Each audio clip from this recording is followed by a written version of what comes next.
बहुत समय पहले पहाड़ों के नीचे बसा एक छोटा सा गांव था, सूरजपुर। वहीं रहता था एक गरीब लड़का गोपाल। वो लकड़ियां बेचकर घर चलाता था। हर दिन सूरज उगने से पहले जंगल जाता और देर रात तक काम करता। पर फिर भी घर में भूख, माँ की बीमारी और टूटे सपने ही उसके साथ थे। वो अक्सर आसमान की तरफ देखकर कहता, हे भगवान, क्या कभी मेरी जिंदगी बदलेगी। एक दिन गोपाल जंगल में लकड़ियां काट रहा था। अचानक तेज हवा चली और धूल के बीच से एक बूढ़ा साधु आया। साधु के हाथ में एक छोटा लकड़ी का संदूक था जो अजीब सी चमक दे रहा था। साधु बोला, गोपाल, तू सच्चा और मेहनती है। मैं तुझे यह संदूक दे रहा हूं, लेकिन याद रख, जब तक तेरे मन में लालच नहीं होगा यह तुझे कभी खाली नहीं मिलेगा। पर अगर तूने इसे स्वार्थ में इस्तेमाल किया तो यह तेरा सब कुछ ले लेगा। गोपाल हैरान था, पर साधु गायब हो गया। बस संदूक रह गया। रात में गोपाल ने संदूक खोला। अंदर बस एक कागज का टुकड़ा था जिस पर लिखा था, जो तुझे चाहिए वही सोच और संदूक में झांक। गोपाल ने धीरे से कहा, काश थोड़ा अनाज मिल जाए।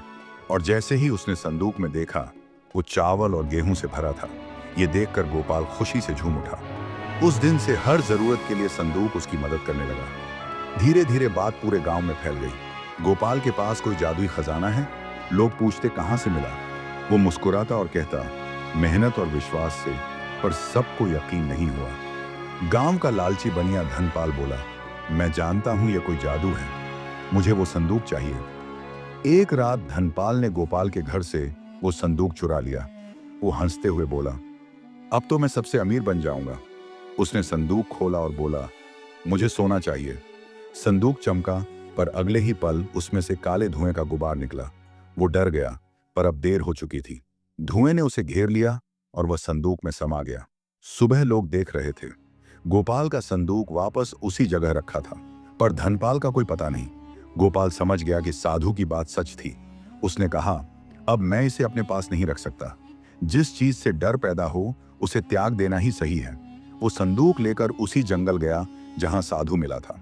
जैसे ही उसने संदूक को रखा, वो अपने आप सुनहरी रोशनी में बदल गया और आकाश में विलीन हो गया। तभी साधु की आवाज आई, गोपाल, तुझे अब किसी जादू की जरूरत नहीं। अब तेरा मन ही तेरा जादुई संदूक है जो मेहनत, सच्चाई और प्रेम से सब कुछ पा सकता है। सालों बाद गोपाल अब गांव का मास्टर बन चुका था। उसके स्कूल में बच्चे हंसते, पढ़ते और अपने सपनों को जीते। वो हमेशा कहता, असली जादू दिल में होता है, मेहनत और सच्चाई से।